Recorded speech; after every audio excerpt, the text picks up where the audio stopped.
If you were a kid in the early 90s, you probably saw something like this in a magazine or maybe even at the mall. And you just put the helmet on like that, and of course you see that you have a gun in your hand, and to fire the gun, you simply press the trigger. You're gone. Virtual reality, they called it, and boy, it looked cool. You put on a headset and boom, you're transported to a fantastical world beyond your imagination. There's a table over there, and over my left shoulder, an orange figure. With virtual reality, you don't just play a game, you live it. Sure, some who were close to me might say that I lived skip it, but that's for a different video. So anyway, when a movie like 1993's Arcade hits video rental stores, it's likely to catch the attention of young minds. I mean, look at that cover. But is this movie even for younger viewing audiences? Watch. Did the movie actually deliver on the promise of virtual reality, or did it forget to make it fun? Well, it might not be that simple, because it might depend on which version you saw. It's important to note that Arcade has two different versions. This matters because the two different versions of the movie, the original cut and the revised cut, are surprisingly different. They swapped takes, they added music cues, they even tacked on a completely different ending. It's one story told in two different ways, set in a 3D world. And I'm here to talk about it. For you. Arcade. Check it out. It's the new Vertigotronics game. It's interactive. The graphics are unbelievable. The story of Arcade is a pretty standard cautionary tale about the dangers of losing yourself in video games. It stars Megan Ward as Alex, who, along with a small group of teenage gamers, try out a new, cutting-edge virtual reality game being market tested at the local arcade. This is Arcade. We think it's going to be a big seller. You'll see some familiar faces in the group, a young Seth Green, and old Peter Billingsley. Alex and the gang soon discover that the game, which is called Arcade just to keep things confusing, is actually pure evil, stealing the very souls of those who dare play it. Alex, don't leave me here. As Alex's friends fall victim one by one, it's up to her to play the game herself, confront the evil inside, and try to save her friends. Congratulations, Alex. You've almost made it to the final level. The movie itself feels a little bit like an episode of Are You Afraid of the Dark? Small, contained sets. Don't be shy, come on in. Clunky line deliveries. Alex, help! Young adults forced to fix the problem themselves because the grown-ups don't even seem to be around. Dad? Dad? And a fog machine so aggressive that you'll think a cloud descended upon the set.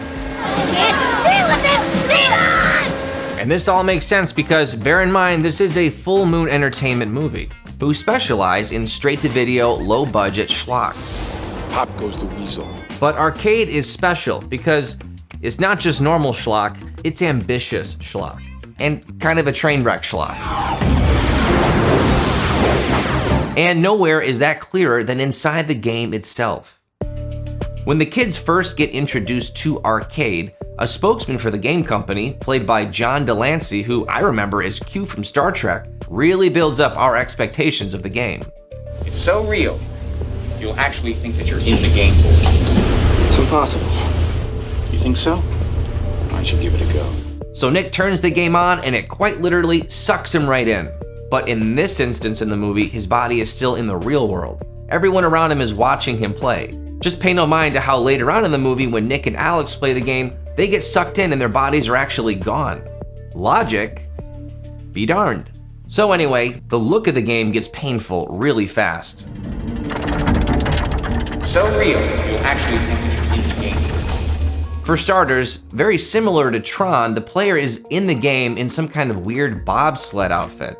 They also have the in-game character not walk around, but skateboard around. At least in the first level. I assume so they could more easily composite the actor into the frame as they move through the level, because you never really see them walk around too much. Usually it's just chest up shots and close-ups. But this is where the movie's ambition comes into play. The budget for the movie was supposedly under $1 million, so they had to keep things as cheap as possible in order to, I assume, make room for all the computer-generated effects. An oversized blue screen was created to give the illusion that the player was completely enveloped in the computer world. And believe it or not, up until this point, there weren't many movies out there that placed the main characters in a 3D world. There were some, like Tron years earlier and Lawnmower Man, but that's about it. So while it looks tremendously goofy, it was actually kind of a huge ambitious undertaking for such a low-budget film. What they've done is they've painted the trucks and the wheels blue, which matches the blue color of the blue screen. Now, anything that matches that color is going to be omitted from the picture. Pretty neat, huh? Maybe too ambitious. Unnecessarily ambitious, even.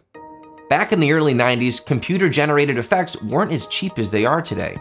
What if they had ditched the blocky computer animation and instead just built some smaller, intimate sets? Imagine Nick slowly moving down a real hallway with real spikes rather than a CG rendered one. They could have just as easily called it a virtual world that feels just as real as the real world itself. A lot of cool movies would go on to do exactly this. And what's funny is the movie actually does do this a couple times, especially a part in the third act where Alex thinks she's back at home, but she's really still inside the game. Imagine the headaches that the production team could have avoided if they just shot in real environments the whole movie. I think this is going to be one of the most computer animation intensive films ever made. There are several major sequences. One, of course, is the bike chase. That is almost entirely created inside of 3D. But while the look of the game is distracting, an even bigger problem is how the game plays. Dressed in his cute little bobsled outfit, Nick enters Arcade's first level, Corridors of Doom. And while that sounds pretty cool, it's actually very underwhelming. It's just stone hallways with non-threatening spikes jutting out of the walls. Nick effortlessly glides through until, out of nowhere, he starts getting chased by a ball of light. It gets so intense that he gets the sweats, he gets the shakes, then he hits the panic button and quits. You gotta try this thing. Really? That looked kind of boring. I can't imagine being a kid watching this movie and getting excited about seeing what Nick just played.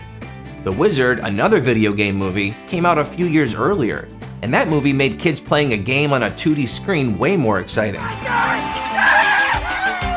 Once you get past level 1, it doesn't get much better. There's a level where Alex rides a sky cycle. It's maybe the first level that actually feels like a proper video game. We got a level where Alex has to solve a riddle with two boatmen, who are actually her two friends who have already got sucked into the game. You may ask one of us a question.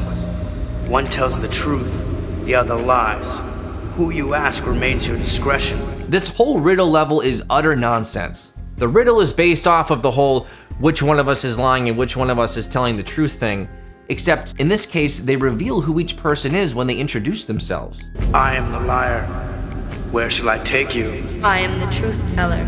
Where should I take you? Rendering the whole thing a little pointless. Liar, did you come from the city on the left or the city on the right? I came from the city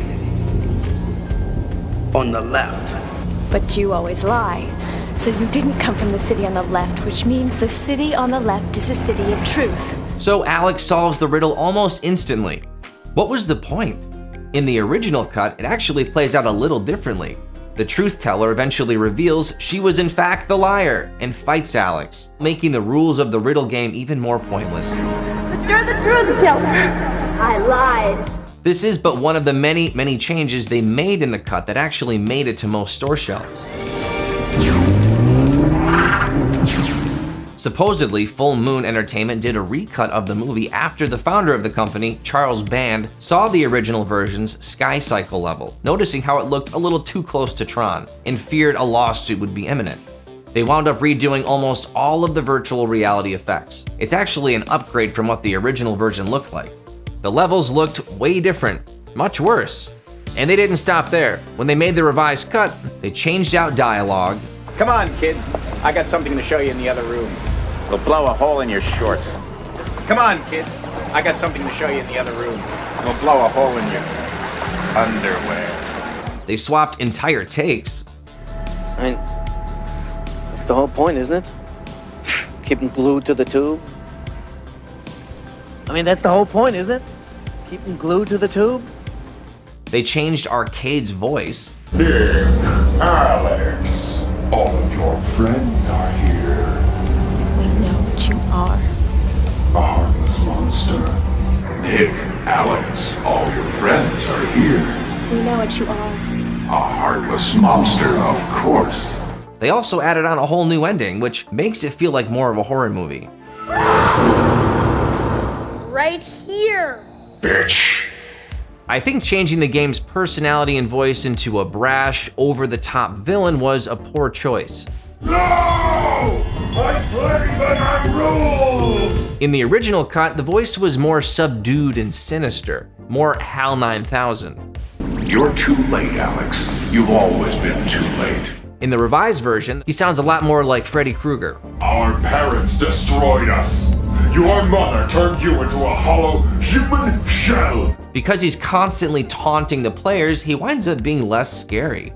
It's poor logic to have your game be so aggressively unpleasant to the kids if the game's whole goal is to get the kids to play. You failed again. If I played Mario, and Mario would turn to the screen and tell me to go F myself and show me photos of dead family members, I'd probably just go play something else. I just called Greg. He hasn't come home yet. He's right here, bitch. A friendlier, deceptively inviting personality would have served better as a warning about video game addiction. But even though the original cut, with the tamer villain, feels overall a little bit better, I can't really recommend it. It's only available on archive.org as of the making of this video, and it's uploaded in what looks like 10 or 20p. But I can recommend watching the revised cut on Tubi, if you're in the mood for a 90-minute episode of Are You Afraid of the Dark? Try saying that to my face. Ooh, pretty scary. Arcade feels like a relic of the 90s. It was an experiment made by a straight-to-video studio, one that tried to explore the new and scary frontier of virtual reality. The game at the center of the movie, though, was incredibly dull. The dark, heavy themes of suicide are kind of a buzzkill, and they simply just forgot to make the movie fun. Now, no one can play with me anymore! But somehow, that's exactly what makes the movie worth watching. Here, read the file.